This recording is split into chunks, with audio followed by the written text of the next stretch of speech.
Saya kira nggak berpengaruh tuh kalau dianggap Anies elektabilitasnya rendah, justru itu membuat dia semangat untuk nambahin elektabilitas dengan adu argumen di panggung debat. Jadi bagi Anies debat itu untuk nambah elektabilitas. Bagi Prabowo debat itu nggak akan nambah apa-apa tuh.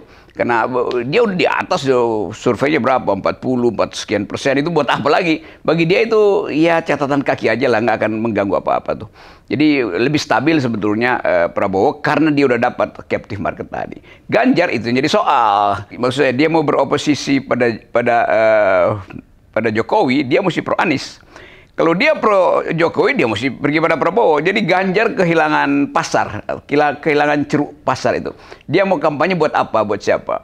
Kalau dia beroposisi, maka dia menambah orang anggap ya udah kalau beroposisi mending kita ke Anies saja. Kalau pro Jokowi, ya mending ke Prabowo aja kan. Jadi Ganjar dapat kesulitan di situ dalam soal market share.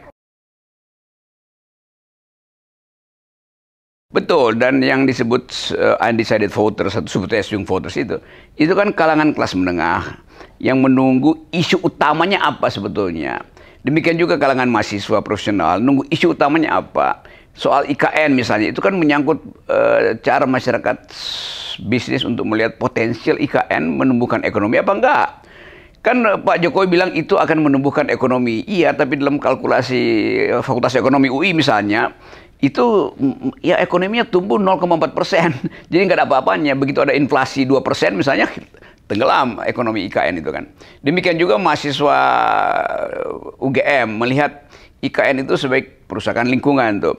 Jadi soal itu yang ditunggu oleh investor asing terutama. Dan pengaruh dari pikiran investor asing ini itu akan dipakai oleh kalangan kelas menengah, terutama mahasiswa, untuk menentukan pilihan akhir.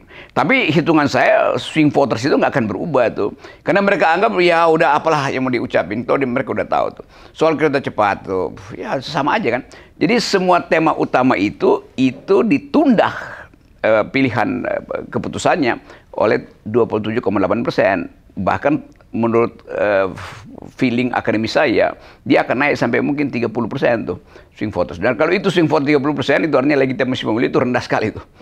Karena biasanya itu dalam beberapa pemilu itu swing voters ini atau undecided voter paling 10%. Ini bayangin, ini akan mengarah ke 30%. Belum pernah ada di era reformasi ini ada undecided voter itu setinggi itu, 27,8% itu tinggi sekali.